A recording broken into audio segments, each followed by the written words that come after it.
I am calling the regular bi-monthly meeting of the Marin Municipal Water District Board of Directors to order. So with that, I'll take a motion to adopt the agenda. Move approval to adopt the agenda. Second.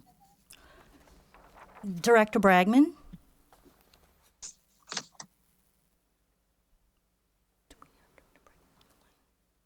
Director Gibson? Aye. Director Kohler? Aye. Director Quintero?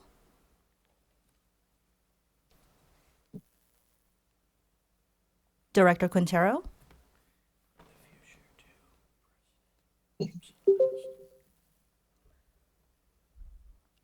Director Russell? Aye. Okay, now we have public expression, and this is for items other than those listed on the agenda. And in lieu of our typical process, because of the shelter in place, we have noticed all of our customers to submit emails, and we've gotten quite a number for one particular item. Jeannie, do we have any public comment for items not on the agenda? Yeah, I have three comments. Will you for go items ahead not and on the read agenda. those? Okay, so the first comment is from MMWD ratepayer, no name. It says, the coronavirus pandemic has affected all of your customers, but it has especially impacted the medically disabled and seniors. They are at greater risk and have increased need of water for hygiene, laundry, and home sanitation for themselves and for their caregivers. In addition to any other discounts you may offer, please add a waiver of the capital maintenance fee for these vulnerable members of our community. Thank you very much. I have a second comment from Gerald Page. Board members, I sincerely hope the Marin IJ March 21st article misstated the current status of MMWD's response to community needs in the face of the COVID-19 challenge. I trust your board is not held hostage to staff debate over whether your board should discuss Chairman Bragman's proposal. Delay in acting on this essential need to supply adequate water to help resist disease is clearly the mission of MMWD.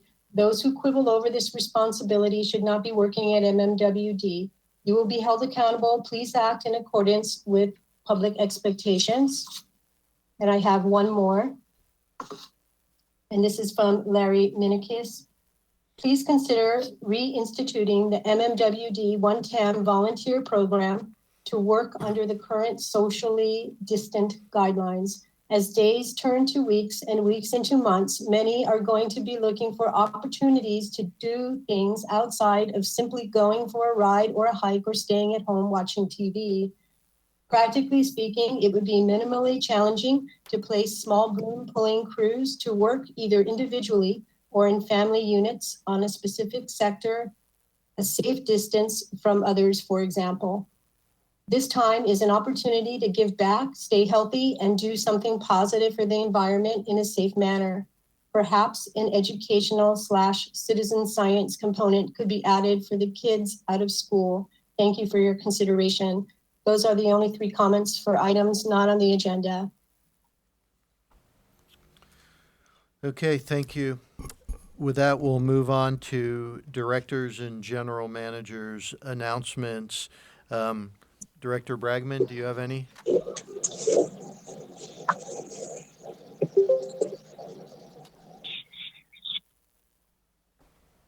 This is Larry Bragman. Yes. Do you have any director comments? Are you addressing me, Ben?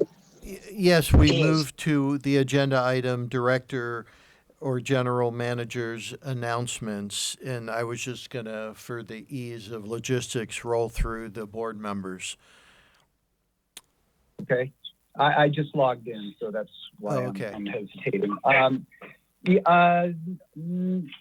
Just a couple things. First of all, for my Division 3 residents, the Fairfax Food Pantry is continuing to operate every Saturday from 8:30 until 10. So a number of the pantries have closed. The Fairfax Pantry is still operating. And just want to make folks in the Ross Valley aware of that. And I think that's it for announcements. Okay, Director Kohler, do you have any announcements? Not right now. Thanks. Director Quintero, any announcements? I have none. Director Russell? No. President Gibson? Just one. I want to let everybody know that yesterday morning, I attended the virtual meeting of our regular WAC-TAC meeting up. I was going to say up in Santa Rosa. It was virtual and it was very successful. Short meeting. Only really substantive agenda was the Sonoma water budget, which passed with only Santa Rosa voting no. But the fact that it was all by telephone and virtual proved that it can be done. It was, in that regard, successful. Business goes on. Okay, General Manager announcements. I do have some brief announcements. I wanted to speak to the board and to the public with confidence that MMWD water continues to be safe and reliable. The Environmental Protection Agency and the Center for Disease Control have been clear that this COVID-19 virus is not impacting drinking water. In a way, this is similar to the common cold and seasonal flu, from the respect that this is a respiratory virus, not a waterborne illness, and not something that really is seen in the water in terms of a means of transmission. The main focus at the district has been to keep our staff safe as an employer and to ensure they can continue to do their job of operating and maintaining the district's water system and responding as needed to emergency repairs such as main breaks.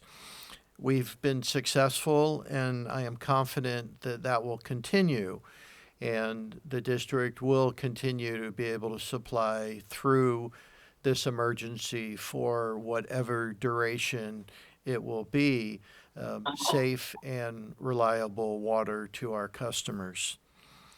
I do plan later this month at our operations committee to provide the board and the public a status on a range of related activities that we've been doing to keep our employees safe and ensure that we can and will continue to supply safe and reliable water, and that will be later this month.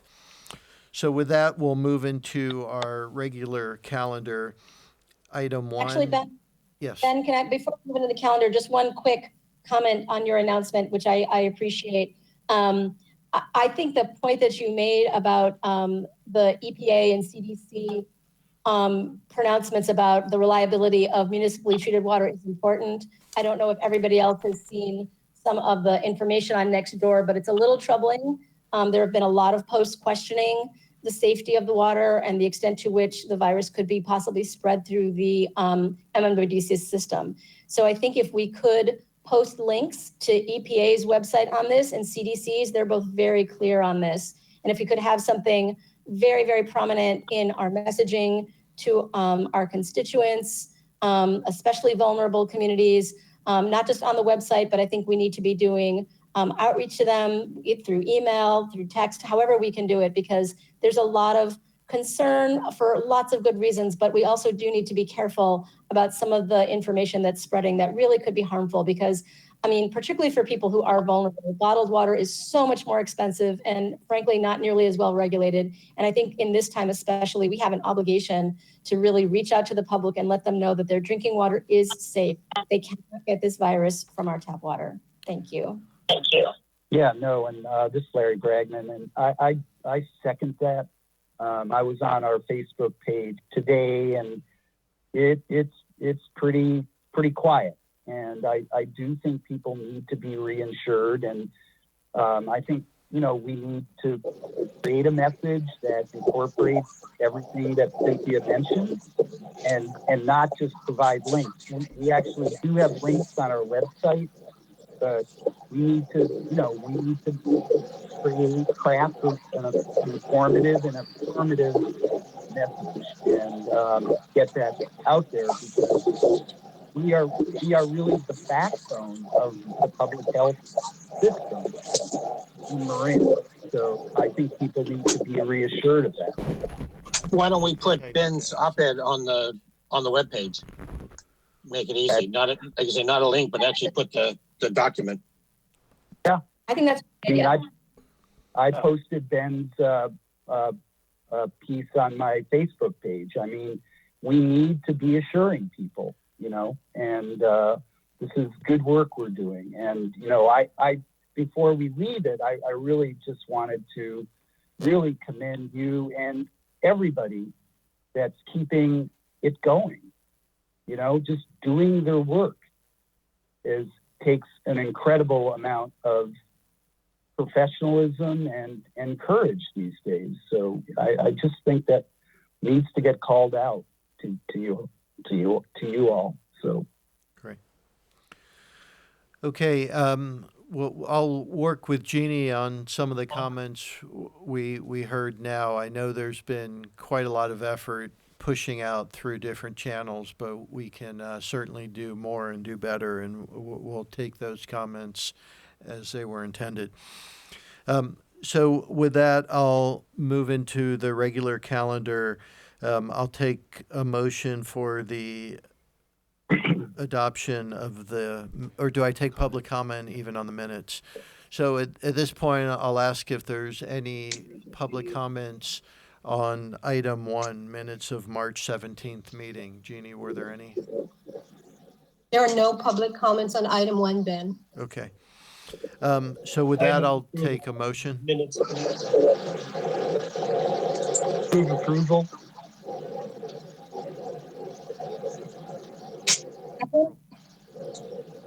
Director Bragman, Aye. Director Kohler, Aye. Director Quintero, Aye. Director Russell, Aye. President Gibson. Aye. Thank you. That's better. So I think someone might have gone on mute. We were getting some background noise. Item 2, Azalea Hills fundraising plan. Crystal, are you going to give us a...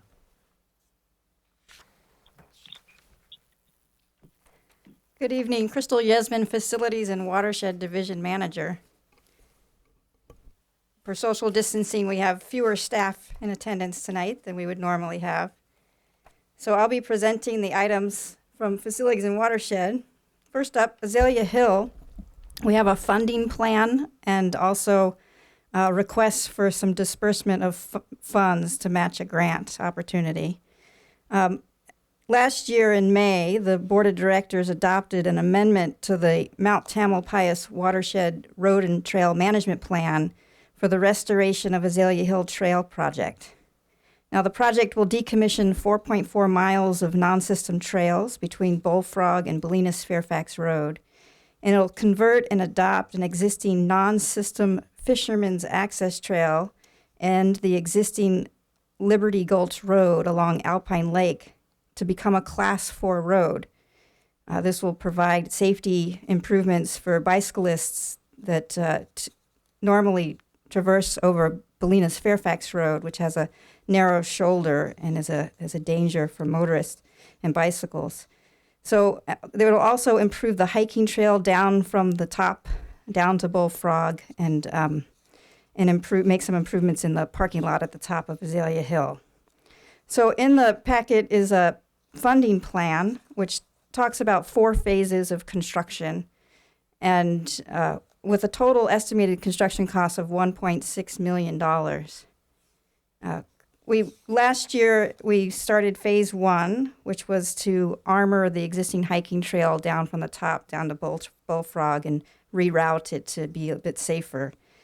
And as we move into phase 2, which is essentially installing the largest bridge in the project, which is a 60-foot truss bridge from Bullfrog to cross the over to the Azalea Hill, and then improving the Fisherman's Trail, the first 0.75 miles, just under a mile of improvements.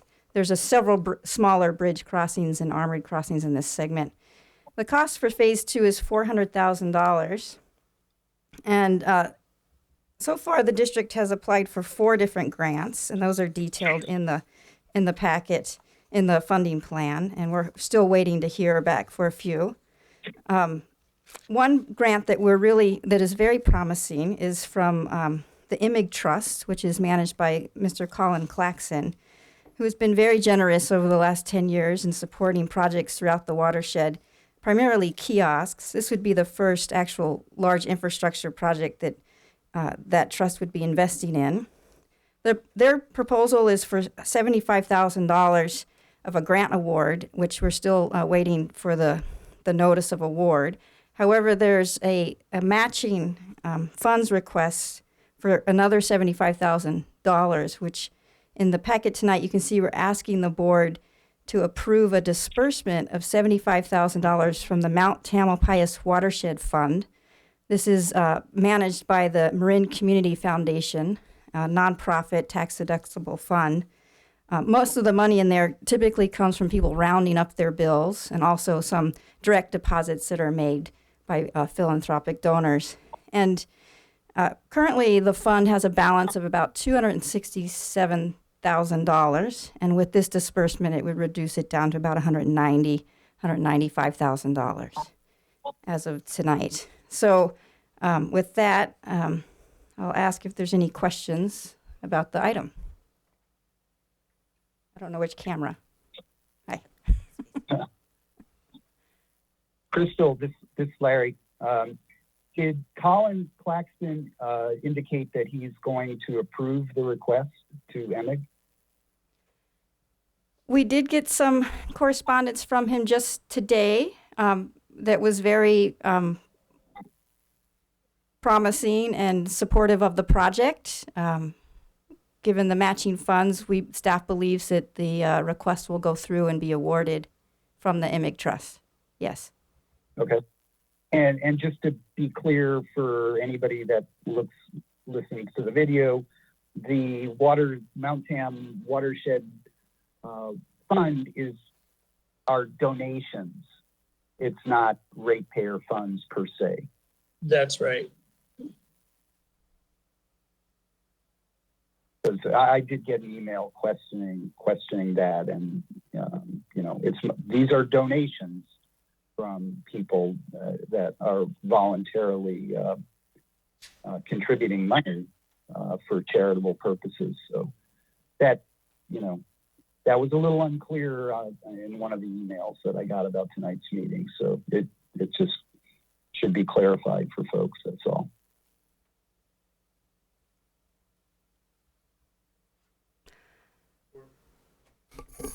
Any other board questions or comments on this? Are there? Hi, this is Jack. I have a question. Mm-hmm. Is the Mount Tam Watershed Fund conditioned on approval from the EMIG Trust? Oh, are you saying that if we do not get the award from EMIG, will we still go forward with the disbursement? Is that what you're asking? That's what I'm asking, right? Well, the way the item is written is that it's to match the potential contribution. So I would say that if we do not get that contribution from the EMIG Trust, that we would have to come back Okay. And the Mount Tam Watershed Fund is managed by the Marin Community Fund, correct? So they would have to give us permission or their consent, correct? Right. They have to give us permission on everything we threw at that fund, but so far they follow, what we want to do. Yeah. Okay, but there is another layer of oversight. So, I mean, it's looking pretty promising. I think there's any number of groups in the community that probably will step up if MEG doesn't, or if MEG or Colin, wants to maybe put in a little less money. I'm not really sure what's going to happen, but I mean, overall, it looks really promising, Crystal. So, good work. I think I should also point out we did receive, well, actually, the California Conservation Corps received a grant for $218,000 for phase 2, which we helped them submit for in their application. And so that was awarded. So that money will be going towards their staff assisting us with phase 2 work. That's great. Yeah, I think it's really good. It's looking really good. Okay, with that, we might have got a comment or two on this item, Jeannie.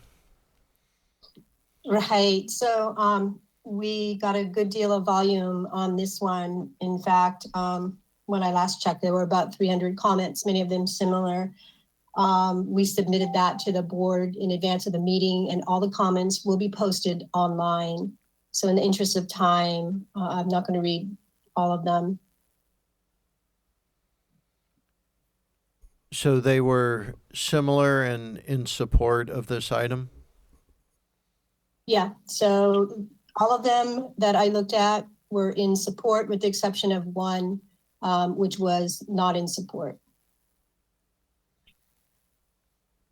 Okay, and given the volume, as Jeannie mentioned, they'll be posted online and not all read individually. Yeah, it was a form email that came through MCBC. So there were literally hundreds of emails that came in support. Okay, with that, I would take is there a motion to move this item? Move approval. Second. Director Bragman, Aye. Director Kohler, Aye. Director Quintero, Aye. Director Russell, Aye. President Gibson. Aye. Okay, with that, we'll move to item 3, California Department of Fish and Wildlife Grant Agreement, also being presented by Crystal. Thank you. So this was actually originally on the agenda for the Watershed Committee that got canceled with the shelter-in-place order. So about a month or so ago, we got notified from the California Department of Fish and Wildlife that we had been selected to award a $300,000 grant that's funded through Prop 1 and Prop 68 funds for let me read it here, the California Drought, Water, Parks, Climate, Coastal Protection, and Outdoor Access for All Act of 2018. And then from that act, California Department of Fish and Wildlife developed a solicitation for watershed restoration grant program, and we applied. And so what this award is for is to develop planning document for 2 priority reaches on Lagunitas Creek at 5 to 10 specific sites for restoration treatments. And the grant term is to be completed by the year 2022. And essentially what we end up with is a 30% design on these treatment sites, and along with all the analysis that goes into it. As you know, we just completed construction of our winter habitat project, phase 2. And so as we move forward, we're now looking to start planning for some new projects along the creek. And as part of our water rights order from State Regional Water Quality Control Board, we originally had a study for the stewardship of the creek, which was then updated in 2011 with the sediment and riparian management plan. Wait, so that was the first one. The second one in 2011 was the stewardship plan, and it speaks about the district continuing to provide stewardship of the creek for the endangered coho salmon and other species, and for habitat restoration projects. So as part of the grant award, the board has to approve a resolution authorizing the general manager to execute the grant agreement on behalf of the district. And so the request here is for the board to approve resolution 8562.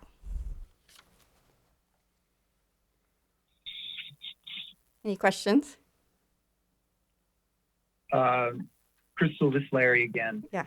And I think this looks really good too. This is another, I think a great accomplishment. But the one concern I have is really just the process, assuming the grant is secured and everything, whether as you guys create the plan, whether we could bring in some of our partners from TAC, some of our technical partners to kind of help shape it, maybe with different perspectives as you guys are crafting the plan. I think it would be really helpful to sort of optimize what we end up creating as far as the plan. Yes, the Lagunitas Technical Advisory Committee has been very supportive and beneficial to our project and work on Lagunitas Creek. And so certainly the restoration concepts will be presented to the TAC for discussion and refinement as we develop the plan. Yeah, I just think it's really important to kind of weave those guys in because they've got a lot of technical expertise that I think could really help shape, an even better project for us. So, I would really look forward to seeing that intact. So thank you for doing this, and to Matt too for obtaining the grant.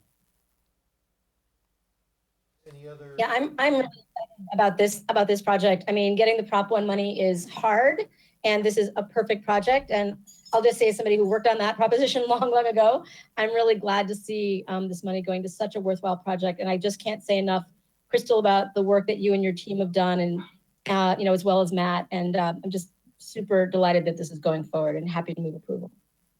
Yeah, and I would second that. We do want to let me confirm there's no public comments on this item, and that's correct. Okay. Yeah, there's no public comment on this item. Right. So with that, we had the motion and second. Director Bragman, Aye. Director Kohler, Aye. Director Quintero, Aye. Director Russell, Aye. President Gibson. Aye. Great, thank you. Okay. With that, we'll move on to item 4, which is a rental of towable emergency generators in preparation for this season's potential PSPS events. Paul? Yeah, good evening. Paul Cellier, Operations Director. As I think somebody noted earlier at the start of the meeting, amidst the current public health crisis, the work of the district is ongoing. And this subject item, the rental of towable emergency generators, is an example of that. We're preparing for the oncoming wildfire season. And this item, while it discusses the rental of the towable generators, it also touches on our future plans for the provision of emergency power for the district pump stations.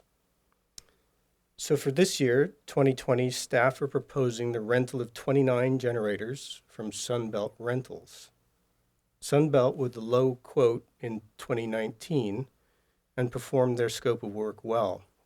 So staff are proposing to extend the 2019 agreement to provide equipment for this year, 2020. The costs for the rental are $665,000, which includes tax, fuel, contingency, some labor, and ultimately the final cost will be determined by the duration and frequency of the PG&E PSPS events. These costs are slightly more than $200,000 or so more than last year, largely because we're renting 5 more generators and for 2.5 months longer. Looking forward after 2020, staff are preparing specifications for bidding, which would lead to the purchase of 9 towable generators that will bring our in-house fleet to a total of 14. Benefits for this are the purchasing of generators is much more cost-effective than renting, and there's a simple payback depending on the capacity of the generator from 5 to 8 years. And of course, this greatly improves our emergency response capabilities as well, because we'll have these generators year-round. In addition, staff have identified 17 pump stations that are candidates for permanent generators. These are stationary generators. And these sites will be evaluated as part of the water system master plan that I think you'll hear more about in May. Excuse me. So until we're able to install these permanent generators, these pump stations will continue to be served by rented towable generators. So in summary, our future plans are ownership of a small fleet and permanent generators at certain pump stations. Returning then to this year and the rental of towable generators, I guess I'll stop and take questions at this point. Any questions? I have one. Okay. Yeah, I have one. What's the projection on how long PG&E is going to continue to do this? I'm not aware of any updates, but the last I think we heard was 10 years it would take them to change, make changes to their network to allow, more refined outages in smaller blocks. So if you look at the table on page 3, I mean, doesn't that indicate we should be buying all of them? Well, in effect, we are. The 9 that we are proposing to purchase later this year will bring our fleet to 14. And then the 17 permanent generators that are stationary installed at pump stations would bring that to a total of 31 generators. And the only why do you think we're better, Paul, to put them in permanently? I mean, is the automatic switchover that important? Well, we have good reservoirs, so it's not like we have to have it immediately. It's not so much the immediate switchover. It's some of these locations are very difficult for us to get generators to, and we end up parking them in the street and in some cases blocking passage. Sure, okay. So, yeah. But how many of those are there? We've identified, 17. Oh, 17 we've got to park in the street? Or they're very, very tight and very difficult to maneuver into. Well, I wonder if it would make more sense to open the space up to park the generator rather than mounting a generator, full time in there. I mean, Can we just modify the parking area? You raised some good points, and that's why we want these to be rigorously evaluated as part of the water system master plan. Okay. Yeah, Larry Bragman, I just saw MMWD actually did carve out a parking space. It looks like for a generator up on Oak Road in Fairfax. I just saw that on one of my daily long dog walks. So they are doing it. It looks like to me. So it's a good question. Yeah, because what happens, the problem we get caught in here, these are all above the size of the Air Resources Board controls. 56 kW is, 65 horse or so, Paul? Yeah, they're all going to require permits. Well, permit, yeah, that's where I'm headed. But more important than the permit is they require attention to their air pollution control. Because you have this problem of keeping them in compliance with where the air board is going. So, which is a little tricky. Right. Yeah. That's the permit that I'm referring to. Yes, Yeah. I know. Yeah, and these would be Tier 4 generators, so they're the best air quality that we can achieve at the moment. Do they use the non-polluting diesel, or it's a type of biodiesel, or is it just regular diesel? These use regular diesel, which is Regular, what, yeah, this is what we have. But I think, Larry, when they're over that size, they all have got particulate filters built into them. Mhm. So that's the big difference between once you cross the 50 horsepower, below 50, so far they haven't done anything about below 50. They're just saying it's okay. So Yeah.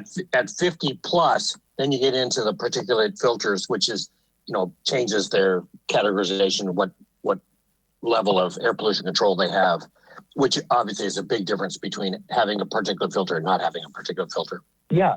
But I mean, these things are parked in residential neighborhoods, Of course. Not so pleasant for the neighboring houses and stuff. So Yeah, but neither is the permanent installation.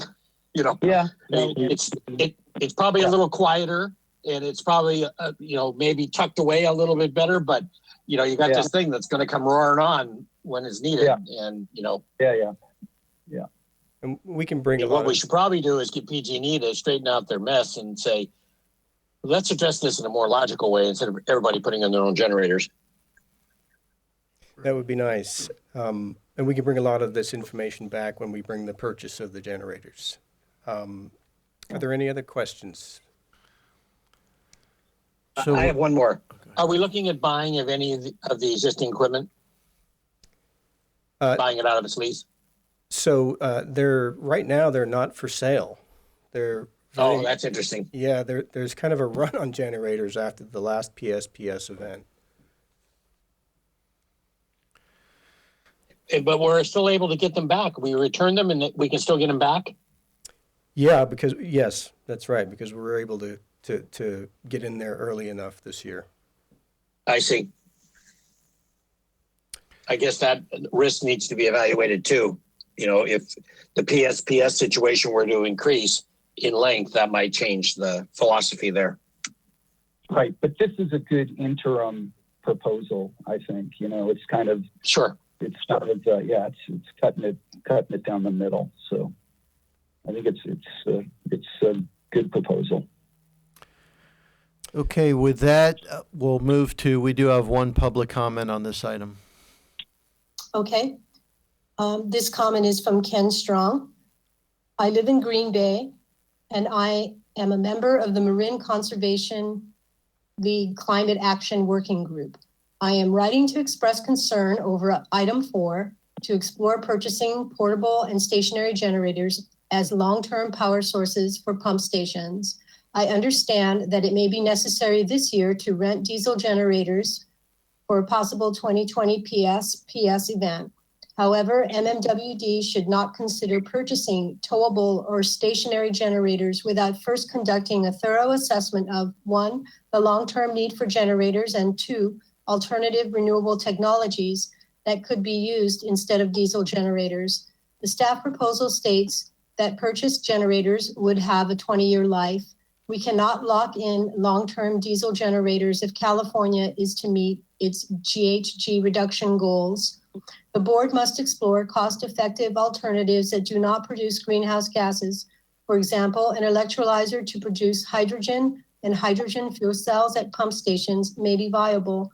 Electricity generated by existing or new solar PV or the inline turbines that the district is evaluating with MCE could produce the electricity for the electrolyzer at no added cost. Another possible strategy is using long-duration storage batteries that could be charged in advance of a PS event by on-site renewable power, or MCE clean power, to keep the pump stations running. PG&E is in the process of hardening its grid. MMWD should work with MCE to learn PG&E's plans for grid and/or substation hardening that will reduce or eliminate PSPS events in Marin. Even PG&E's worst-case scenario for PSPS events is 10 years. Do not lock in dirty diesel generators for 20 years without careful analysis of greener options. This is from Ken Strong.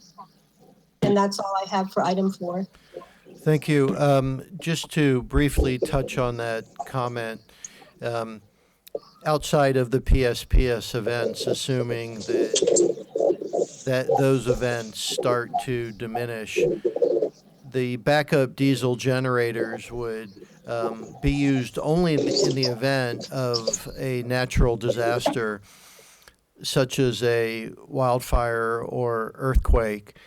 So we're really talking about an exceedingly low frequency of operation, again, just in really dire emergency situations. So not a notable contributor to air quality.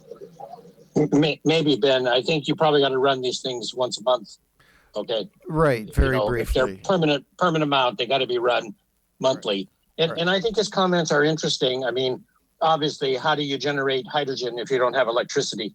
So that's kind of he does mention, solar cells or something, but you can't get it from MCE because it's coming through PG&E's lines and they're cutting off the lines. So that alternative is not going to work conceptually. But it's something I think we should look at.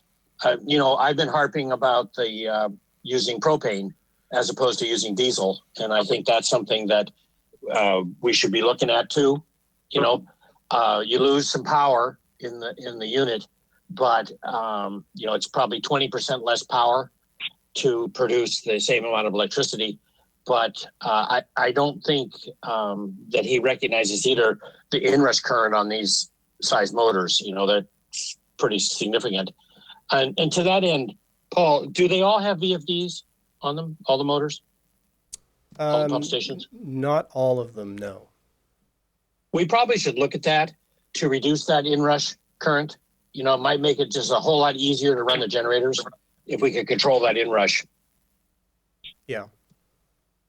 Something to think about. Yep. Especially at the cost of VFDs these days. Okay, with that, is there a motion to move this item? I'll motion forward. And I'm happy to second, but Ben, before we vote, could you just, going back to the comment for a minute, could you also speak to the district's commitment to reducing GHGs and talk a little about the investments that we have made in renewable energy? I just want to be sure that we get all that to I assume, in case the commenter and others who care about this issue listening. Mike, do you want to? Do you have the information on the top of your head on the amount of solar we have and what's generated by that? The biggest is that we purchased 100% deep green from MCE, so we're 100%. Do you want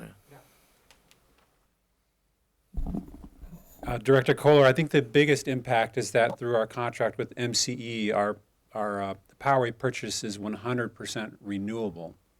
So we're maximizing the renewable energy purchase through that program with MCE. And Okay. we have installed some solar, and as the commenter mentioned, we are currently working to develop a partnership with MCE on some inline microturbines, hydropower on our transmission system where we can as an initial step. So a number of initiatives in play in that regards. Thank you. Director Bragman, Aye. Director Kohler, Aye. Director Quintero, Aye. Director Russell, Aye. President Gibson. Aye.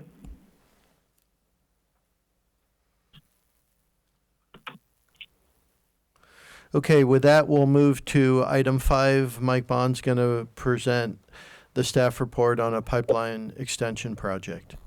Mike. Thank you, Ben. This is Mike Bond, the engineering manager here at the district.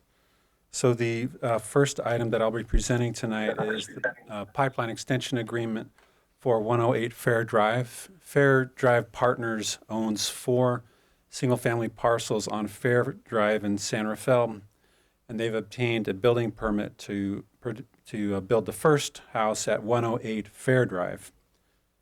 In accordance with district code, since we don't have a water main fronting this location, Fair Drive Partners is required to extend the district's water main, and further, per district code, Fair Drive Partners is required to do this under a pipeline extension agreement with the district.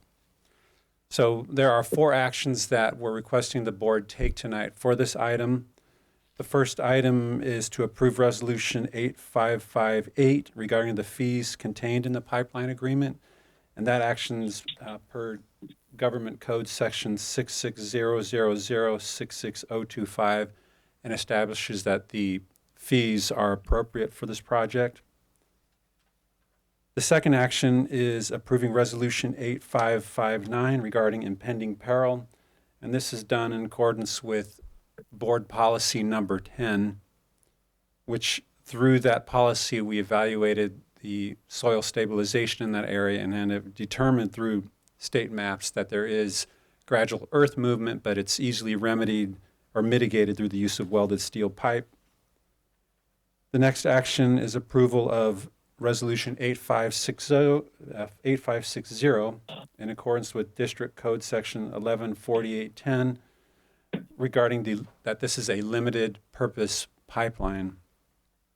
And then finally, the last action is to approve the pipeline extension agreement with Fair Drive Partners and authorize the president of the board to execute this agreement. And I'd be happy to answer any questions the board may have. Any comments or questions from the board? I have none. I have none. Okay, we do not have any public comments on this item. So with that, we'll take a motion to move the 3 resolutions and the pipeline extension agreement. I'll So- move.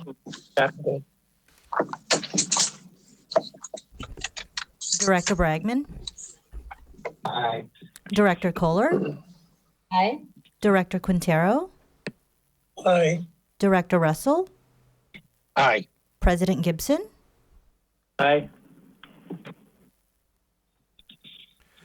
Okay, with that, we'll move to item 6, and Mike is still here to carry us through that item. Thank you, Ben. Item 6 is approval of Resolution 8561, authorizing the general manager to negotiate and execute a reimbursement agreement between the County of Marin and the district for the Sir Francis Drake Boulevard Corridor Rehabilitation Project in the amount not to exceed $2.9 million. The district and the county have been working on a joint project since 2016, wherein we would partner with the county on their road rehabilitation project on Sir Francis Drake. The scope of their project starts at Highway 101 and extends all the way to the town of Ross. That's the maximum extent of their project. And we are partnering with them to replace up to 7,400 feet of district pipeline. The purpose of this approach is to minimize the impact to the public so that you don't have 2 separate agencies working in a very highly trafficked area. So we're minimizing disruption to the public. We have presented this item to the board on 4 separate occasions beginning in August of 2016, and then most recently in June of 2018, where the board authorized the GM to enter into an agreement with the county for design services and to incorporate the district's project into their project. So the district has designed the improvements, the county has incorporated the design into their project, and we will be on site inspecting the work. The scope of the project will be determined by the county after they receive their bids on on April 23rd. And depending on the bids and the amount of funding, the project could be scaled back, but the maximum would be the 2.9 million and then the 7,400 feet of pipe to be replaced. So the county is proceeding with this project and we'll be conferring with them when they get their bids on April 23rd. We have done this partnership with other agencies in the past successfully. We've done it twice with the city of Larkspur, and then most recently in 2016, we approached a project in this manner with the city of Mill Valley as part of their Miller Avenue streetscape project. So again, we're asking the board to approve Resolution 8561 tonight, and I'd be happy to answer any questions you may have on this project. Any questions or comments from the board? This is Jack. I have a question. I know we coordinate with the cities and the counties often, by necessity, of course. What strikes me as unusual is I don't recall seeing situations where we allow them to monitor the laying of the pipe aspect of the county, and that's what this seems to be doing. It seems to me we have more experience laying pipes than the county. Why wouldn't we be monitoring that? So the county will hire the contractor who will be installing the pipe, and we will be on site inspecting it. So we'll be doing all of the inspections and the testing that we would on our own project. The county will be paying the contractor and we'll be reimbursing them for that work, but we will be just as involved in the construction as we would if we were doing it ourselves. With that list of prior situations that you described as similar, was that same pattern followed? Yes. We were on site. Any issues with our pipeline or the installation, we were the ones addressing it and resolving it with the contractor in partnership with the other agency. But yes, we were. They will be looking to us to do that work. Okay. Mike, are they going to bid the project out, or are we going to put the project out to bid? That's the relationship and control is a little unclear to me. So the county is bidding the project. It's out to bid right now, and they will be hiring the contractor. Our relationship is with the county to reimburse them for the work, but it's our responsibility to inspect the pipeline facilities. Okay. I mean, are we going to be approving the bidder? We will be reviewing the bids with the county and giving input on those bids. We'll be reviewing as the pay requests come in, ensuring that the amount of work that's being billed for has been done. So yes, we will be very, very actively involved in this project. Okay.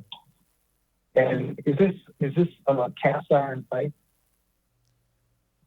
This is welded steel.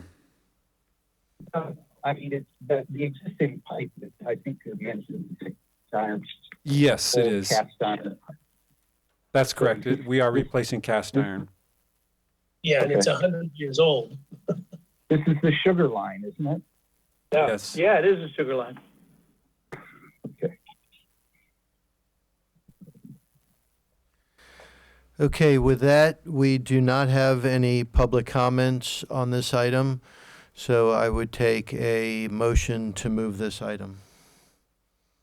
Of approval. Second.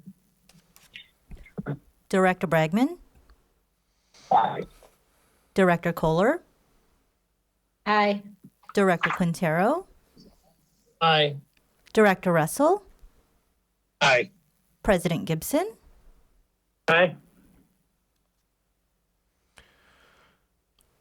With that, we'll move on to item 7, an annexation of a single-family residence. Mike? Thank you, Ben. So this item is Resolution 8539, annexation of a single-family residence at 1501 Lucas Valley in San Rafael. This is a 60-acre property off of Lucas Valley Road, who in 2014, the property owner submitted an application or request to Marin LAFCO to be annexed into the district's service area. In 2017, LAFCO conditionally approved the request, and one of the conditions is that the district and the property owner execute a limited water service agreement. And in July of this year, we presented the draft agreement to the Operations Committee. The committee requested that we go back and revise the agreement to prohibit the irrigation of a vineyard and also to limit the amount of water that can be used on the property. And the agreement has been revised to reflect those changes.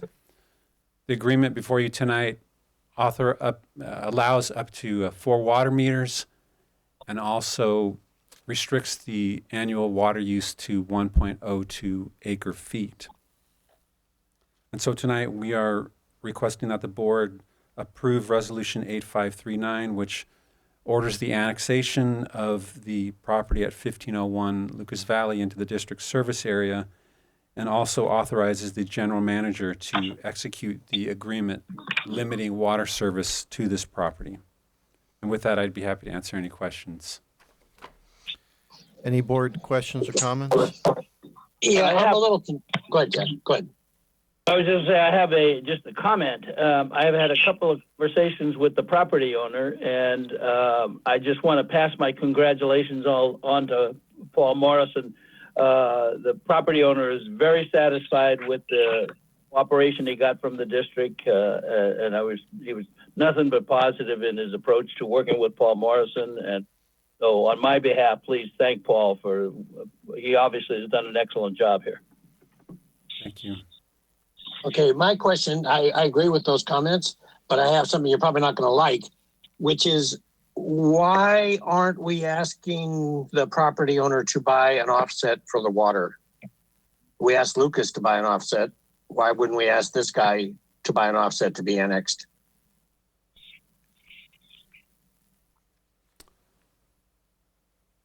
I think one of the differences is that with the Lucas property, one of the differences was we did have to extend the pipeline to their property, and their use was quite a bit larger than this property's use. This request is coming in through LAFCO, who also approved a request for the property owner to be annexed into the Las Colinas Valley Sanitary District. So that has already taken place, and we actually are limiting the amount of the property that can be included in this agreement. So it's actually not the whole 60 acres, it's only 27 acres, and it's limited to the 4 uses that are identified on here: the single-family residence, the bunkhouse, the a trough for the animals, and then an accessory dwelling unit. And how do we enforce that? The agreement only allows them the 4 meters to serve that purpose, and so when they come in to pay their connection fee and connect, we can ensure that that's the only place it's going. We'll also be monitoring their water use to ensure that they stay within the limit stipulated in this agreement. Okay, I still think that, because it seems to me, I do agree with you, it's much less water than Lucas is looking for, but it has a lot of similarities to the Lucas situation. And it seems to me that we should have a uniform policy on this, that if you're requiring us to increase our net water usage, there should be some kind of a payment for an offset for the water. Perhaps Lucas was going to contribute to the reclaimed water. Perhaps this one could contribute, or projects like this could contribute to water conservation. It doesn't have to be $1 million. It could be, 40,000 or 30,000 or 10,000.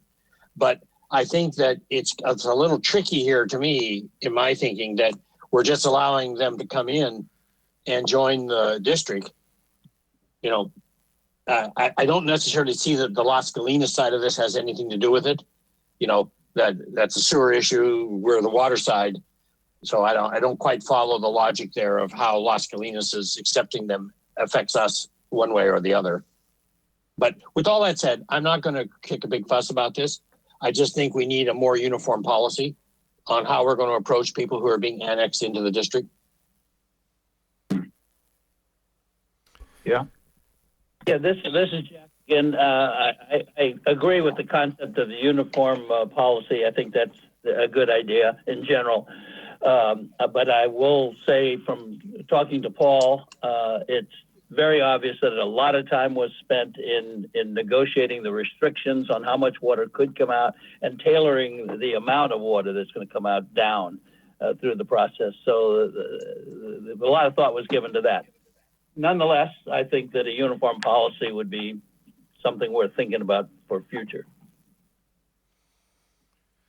Okay. How many, it's about 1 acre foot that he's entitled to? Yes. Yes, 1 acre foot, just over one. Yeah.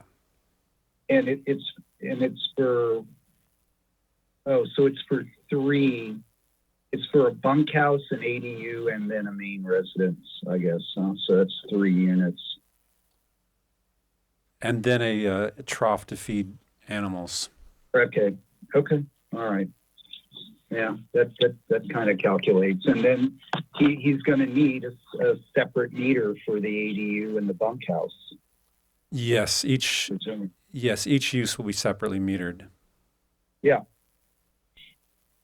Well, I think it's creating some kind of uniform policy would be a real good idea, I think, especially considering the history, but That's still 800 gallons a day that he's using. Okay. So, yeah, no, it's quite a bit. I know. It's quite a bit. Yeah, it's quite a bit. Yeah. But like I said, with that, Well, I'm not gonna kick about it. I just think that this should have more followed the Lucas model than it followed a new model. mhm. Okay, staff did hear the direction to consider, which we will do, some sort of uniform board policy on annexations like this, and we'll take that as an action item. With that, I'm not hearing any further board questions or comments. We do not have any public comments on this item. So if there were a motion to move this item. I'll move it. This is Jack. Second. Director Bregman, Aye. Director Kohler, Aye. Director Quintero, Aye. Director Russell, Aye. President Gibson. Aye. Thank you. Okay, with that, we move to. One more quick question, Ben. Yeah. I might have missed it, but is there a connection fee? Yes, they will pay a connection fee. Okay, because I didn't see that called out, but maybe I just read over it. Yes. Okay, thanks. Okay, with that, we'll move to item 8, excuse me. And this is discussing the draft MMWD Board of Directors Handbook. And as part of our overall initiative to update our policies and procedures, we've identified the development of a Board of Directors Handbook as a industry best practice. And at the March 3rd board meeting, staff brought the proposed table of contents indicating that we would bring on some schedule different sections. Tonight, well, before I get into that, the material in this handbook is taken from the district-owned policies, the district's code, much of our past and current practices, as well as information from a number of other agencies, Contra Costa Water District, Central Contra Costa Sanitary District, Alameda Water District, North Marin, and others, from their policies and from their handbooks Tonight I was going to do a high-level walkthrough through the first three sections, but specifically pointing out any new or particularly notable items, with the understanding this is just a preliminary draft, and we'll be bringing this back in a second draft form, and then once again for final adoption of the handbook, as we had talked about. I did want to note that this was quite an effort pulling this together, and I've had the support of Krista Gabriel, who is on the line and able to support me if there's any questions in terms of the origin or nature of the material in this. So I'm going to go fairly quickly. I have a quick comment. Yes. Ben, quick comment. Yes. In the future, out of respect for people's time, I think these kind of elements should be moved up in the board meeting. I mean, it's crazy to have Chris sit here listening to all this just to get to his. This should have been the first item on the agenda, in my opinion. So just a comment. Duly noted. Thank you. Rolling into the actual attachment, the handbook itself, Section 1, Introduction and Purpose, it's fairly self-explanatory on the first page. On the second page, of course, that comes from Board Policy 1, our mission, values, and goals. And that would be an example of once the board were to adopt this handbook, staff would probably anticipating to bring recommendations to sunset some of the then duplicative policies. Section 2, board officers and general board duties. The first part came from our district code.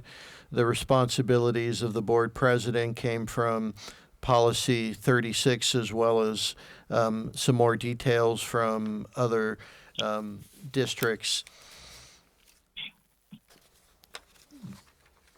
The general board duties came from a combination of other agencies, I think generally self-explanatory and frankly consistent with our practices, so nothing really new yet. Communication to and from the board, some of it's a bit new to put in writing, but I think generally consistent with board practices. Contact with media, which I'm going fairly quickly. I'm on page 5. That the first part of that came from our board policy 23. As we get to the third paragraph there, that is something to call out a bit new. I think it's generally our practice, not generally, it's our practice in terms of positions on behalf of the district, how board members would reflect that and work with the entire board, and obviously the entire board sets a position. On the top of page 6, the second paragraph, the first sentence is a editorial. It's redundant with the prior paragraph. I do want to call out the second sentence. So I'm at the top of page 6, the first full paragraph or the second paragraph there. The second sentence is board members refrain from use of their title and letters or communication on advocacy for non-district business, and a bit of explanation for that. That is something new and not typically seen in documents such as this with public agencies. So I did want to call that out particularly. Ben, yes. Do you want us to comment now? Sure. Or do you want us to wait? No, sure. I can take comments. Yeah, I think there's a sort of a middle ground that we should consider. I think as far as use of our title, I mean, I totally agree that nobody should act like they're speaking for the board unless the board has, passed a resolution or made a clear policy. On the other hand, the title is really conferred on us by the people of our division. And I know a lot of public officials, myself included, when we endorse other candidates, we use our title because it helps identify who we are. And usually there's a disclaimer when we use the title that the title is being used for identification only and is not an indication of endorsement by the agency. So I think that's really the way to handle it. When I've written correspondence or appeared, on written correspondence, I have always included a disclaimer under my signature specifying that whatever statement is in that is my personal opinion and not reflect the policy or position of the board. But to prohibit the use of our title as an elected official, I feel is kind of overreach and is somewhat of a prior restraint of speech.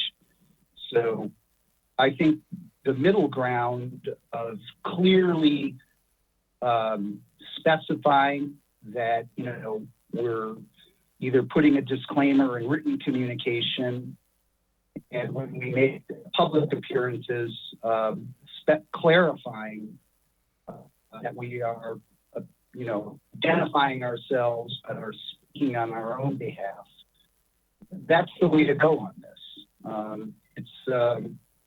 I know it's kind of a delicate thing, but I do think that is a more nuanced and a better way to go, frankly. So, and I'm open to discussion on it with the other board members. But if I could just give a quick example, I know that I appeared last month at the Town Council on a bridge project. Did not identify myself as a member of the MMWD board. It's actually a neighborhood project here in Cascade Canyon. The IJ identified me as an MMWD board member. I didn't do that. So the fact that the media, identifies the speaker as a member of the board or as an elected official, it does not necessarily reflect what's actually said in public. So I just would like to kind of modify that part of the to respect this kind of.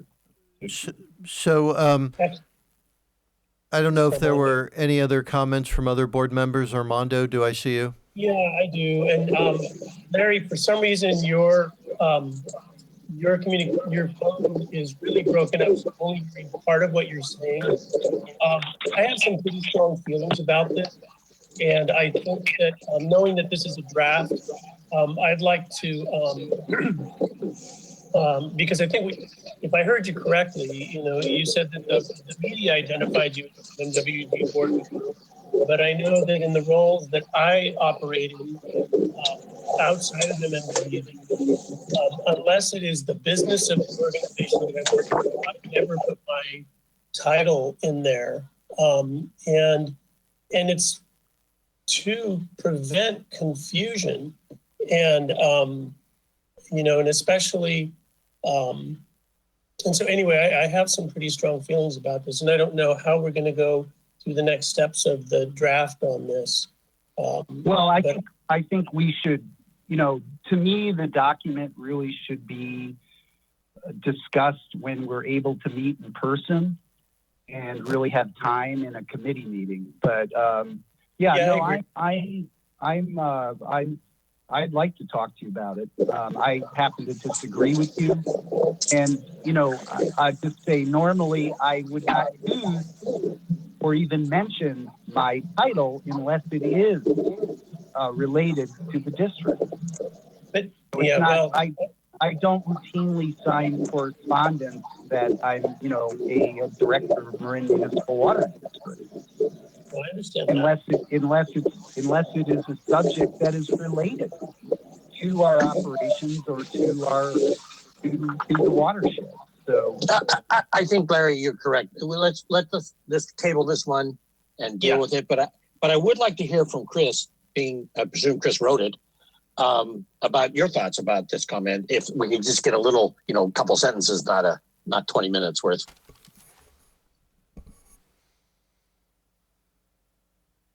By the way, really nice job, Chris. Thank you, number one. And I understand where Director Bragman is coming from. You don't get to decide what gets printed in the newspaper, but it is sensitive and something that, I've been asked to address in the handbook. So this is one way to do it. And there are alternatives. The middle ground that Director Bragman was suggesting is another. I think there could be alternative language drafted that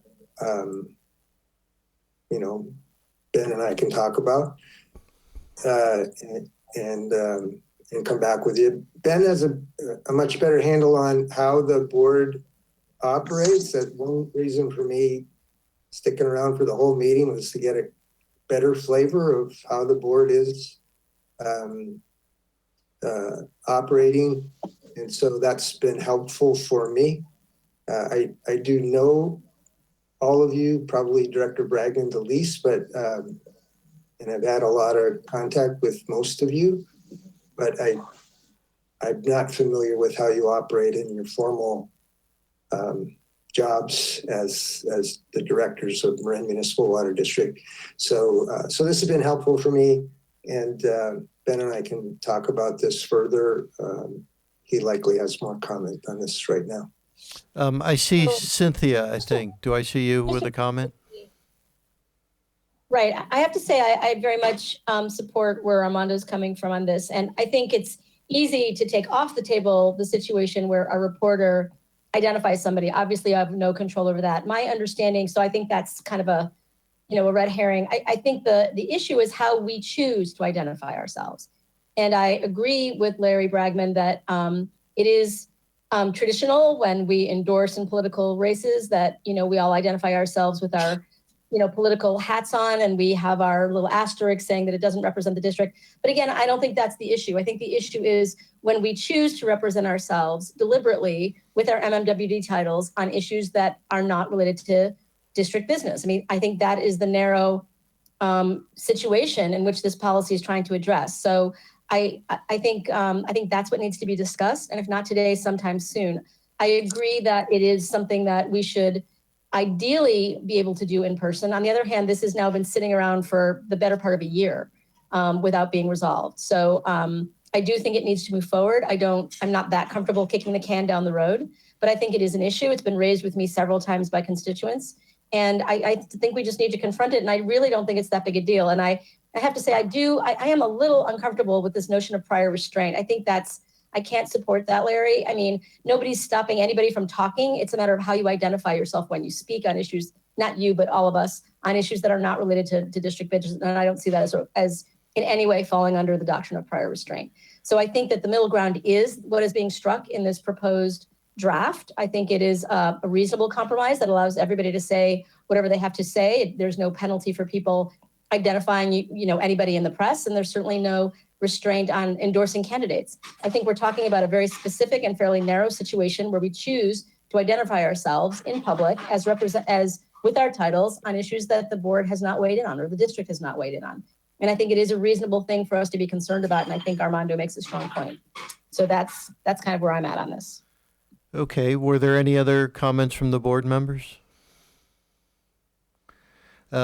I think with Chris's comments, those are generally my sentiments, where what I would propose on this particular item as we work to polish up this handbook, and we'll be bringing it back more than one time on this language, we would likely have a couple alternatives to provide the opportunity for the board individuals and as a body to think about this a bit more and look at our crafted alternatives as we consider this issue and then this whole handbook as a whole. So with that, thank you for that feedback. I'll briefly run through the remainder. The board appointed staff, largely on page 6, came from our district code and the water code. On page 7, the evaluation of board appointed staff is new, but generally consistent with our practices here. District organization is self-explanatory. A little edit we'll make to call out district council instead of legal. The communication between board members and staff is reflective of our policy 34 and our practices here. So rolling through very quickly, section 3, believe it's all fairly straightforward. Regular meetings, special meetings. Emergency meetings is, I believe, new for us, having language like that, but I think it's probably good language to have. Public hearings came from our website. Closed sessions, consistent with our practice and pulled from various sources. Committee meetings, on the bottom of page 9, we did note how we duly notice all committee meetings and our ensuing practice of how those are managed. The 4 committee meetings and ad hoc is all consistent with practice and language on our website and other places. Preparation of agenda and order of business is consistent with our practice, with the language pulled from a couple other agencies in writing. I did want to call out on page 11 specifically future agenda items. And on this item, and this is specific and new to our practice and our policy. Again, reflective of some different comments I've heard and just offering it up for consideration by the board, where for board members to request items to be placed on agendas under future agenda items under this language, it would take a motion by a board member and second by another. So this would specifically change our practice from where a single board member could place an item for a future agenda to require 2.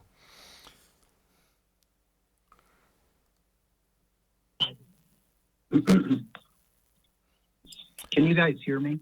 Yes. So at the end of the agenda, if a member wants to put an item on the agenda, at that point, he would have to have a second, is what you're saying. With this language, correct.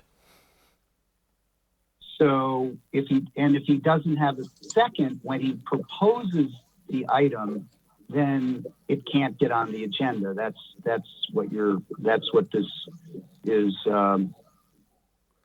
saying. Right. Yes. That's what this would say for items that wouldn't naturally find their way onto the agenda based on the above language of, staff typically bringing items to in the normal conduct of our business. Yeah, I mean, I've always been more oriented towards more open agendas. I think it's unfair to require a second without discussion. So it's kind of putting the cart before the horse. And then the other concern about this rule is if you don't get a second, you can't but violate the Brown Act trying to get an alternative second, because at that point you're serializing a meeting.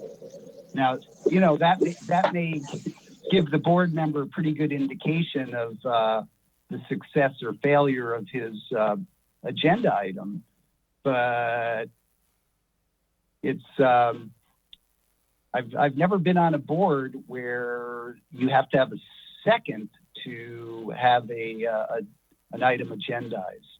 So that seems unusual to me, and maybe Chris knows other agencies that require that. I actually wrote an ordinance for Fairfax that allows citizens to put items on the agenda because agencies can become somewhat cloistered in their approach, et cetera, But, you know, it's kind of an interesting notion to require a second to get an item for discussion on the agenda. Yeah, I'm familiar with just one myself. The city of Santa Rosa currently has this for putting items on the agenda. But again, you know, I don't know, do other board members have a feeling on this one way or another? This was a bit of a flyer based on a comment or two over the last year. Well, the city of San Rafael at one time, and I don't know whether they continue the process or not, required actually 2 supporting votes to get, for any council member to get something on the agenda, which of course makes no sense at all, but I don't think, but, and I don't know that they've practiced that anymore, but that was their policy for a while, several years ago.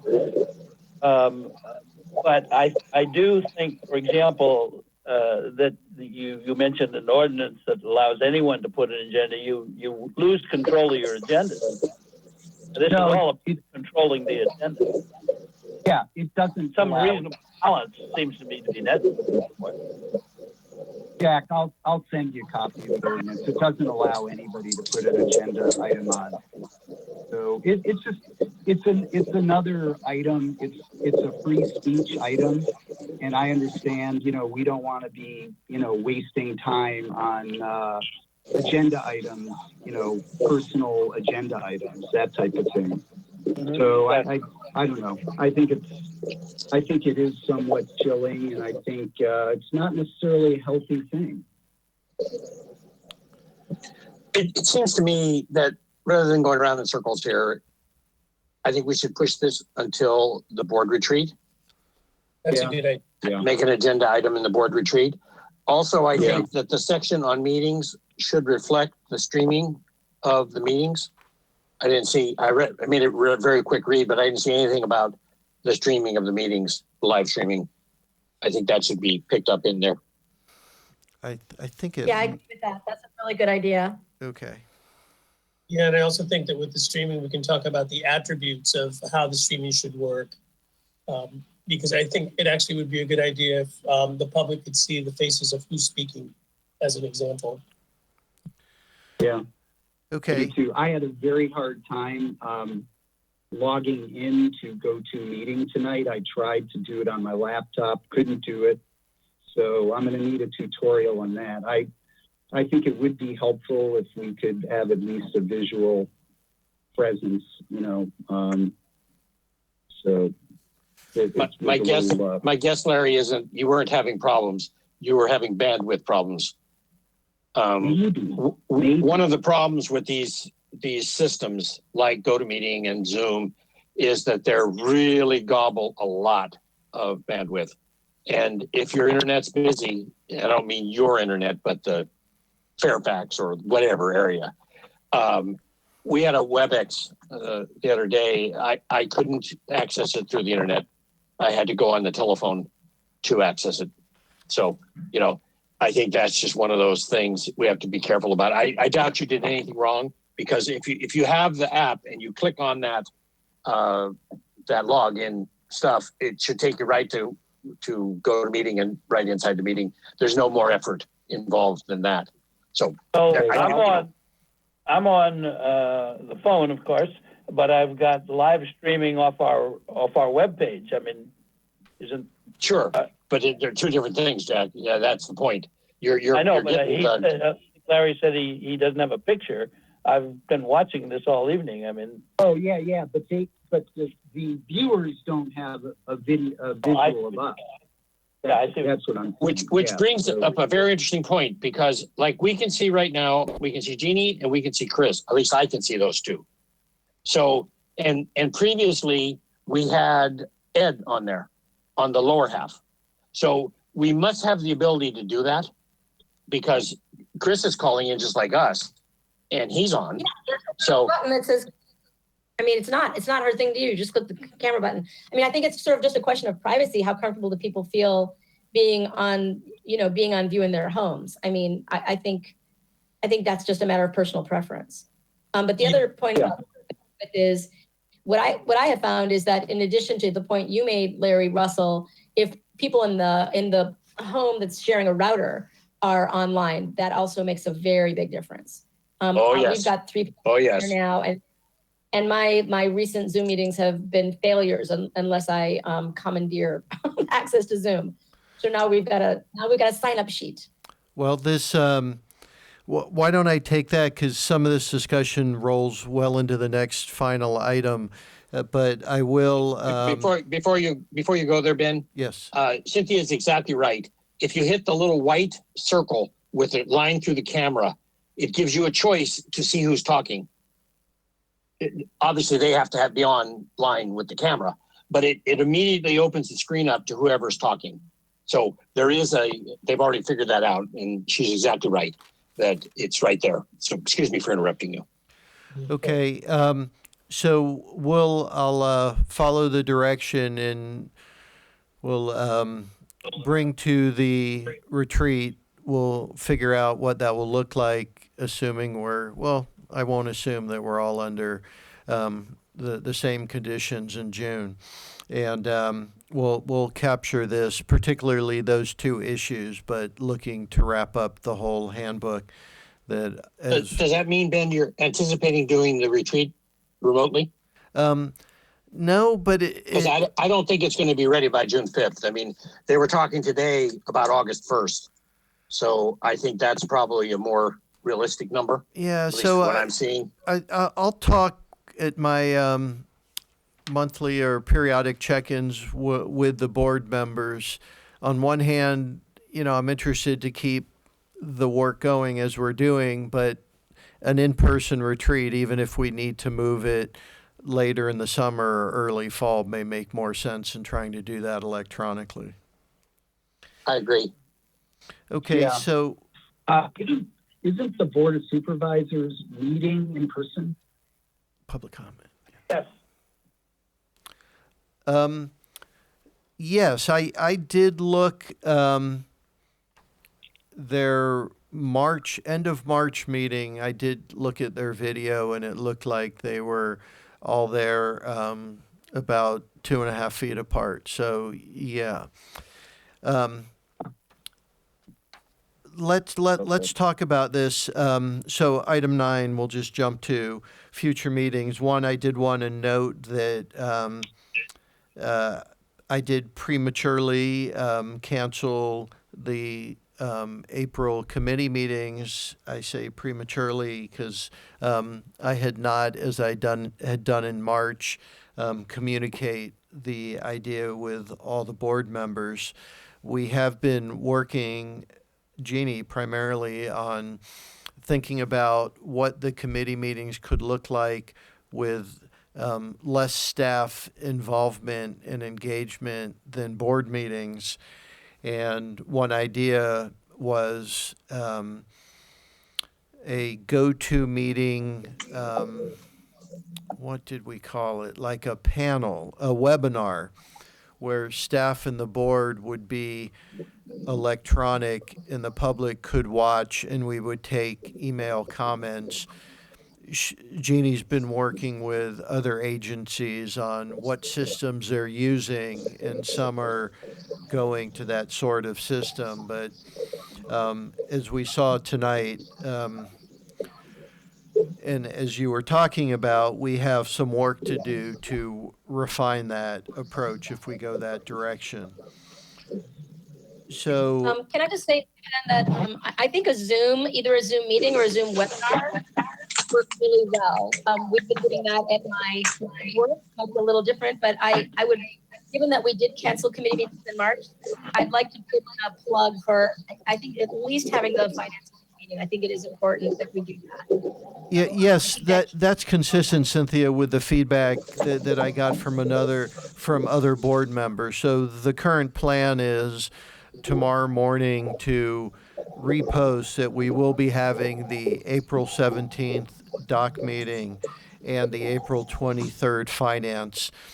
At this point in time, I'm just not exactly sure what format that will be in, but those meetings will be scheduled and will occur. So I'm glad to hear that, Ben. I'm glad to hear that, this Larry. okay. I have a whole slew of comments. If you want to get into them, whenever you're ready, come back to me and I'll give them to you. In terms of what sort of meeting? Go ahead. Okay, well, the first one is, I think it is a huge mistake to have our senior management in the same room without face masks and gloves. I think this is as crazy as having the president and the vice president stand next to each other. That is just insane. And we need to take this more seriously because, now we know people don't have to present in symptoms to be contagious. Bringing you guys all together. And frankly, I don't understand why anybody was there except Ben. I guess we need a secretary and you. I'm not even quite sure about that, but and Jared, I don't know if he's got to be there or not. But like I said, we're kind of putting all the crown jewels in the same box. And if one of you goes down, you're all going to go down.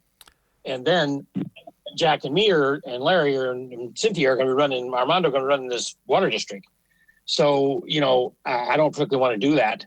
And I think we need to take this much more seriously. Like I said, I don't see any reason that the presentations from Paul and Mike could not have been remote. I don't think we gained anything by bringing them into the room unless there was some other activity going on that wasn't obvious in either the streaming or in my observation. So that's the gist of it. But I have one more, which is I thought that the discussion with Paul, maybe I slipped this in my mind to April 1st, but clearly we're having a start of a serious drought. Whether it's going to continue or not that is unclear. But I think we should be talking about buying increased water from Sonoma County. I had anticipated that would be on this board meeting. So, let's see if we can get that addressed. I know we went all through this and I listened very carefully, but I also thought we had agreed to, I think there was originally a proposal of July 1st and we had discussed it. And I thought it got pushed to April 1st to make that decision. Maybe I'm wrong and I've forgotten what the exact wording was, but that's what I recall. Okay, can I I'm just jump in on that item? We discussed it in March and said we were going to bring it back every month. The current plan is to bring it back with the water supply report at the next board meeting. So we will be discussing in detail what the storage looks like, what the demand looks like, what projections look like, and what staff's recommendation is going forward. So that will be in 2 weeks from tonight, Larry. That's all fine, Ben. All those things, I can answer all those questions as we sit here. The real question is none of those. It's not demand. It's not reservoir status. It's what's going to happen next year. And that's the question we can't answer. So, I appreciate the engineering approach to it, but the last component of it is something you cannot know, which is how much rain are we going to get next year? Now, we can just let our normal system run, which I think is what you're talking about. that April 1st, if we're at 40,000 acre feet and blah, blah, blah, blah, blah, all that stuff happens.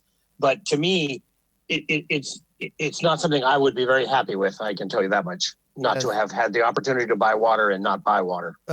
Understood. And I think you'll find the recommendation generally consistent on what you're thinking. So it's basically maximizing, front loading our procurements from the water agency that allows us in the second half to procure as much additional water as we may need that we're able to get. But that's cool. Yeah. That's cool. So in terms of distance from senior staff, I appreciate the comment. We did try tonight, as you can see, to have probably 10 feet, and the senior staff in the audience is similarly distanced, but your point's well taken. But Ben, let me just add one thing there.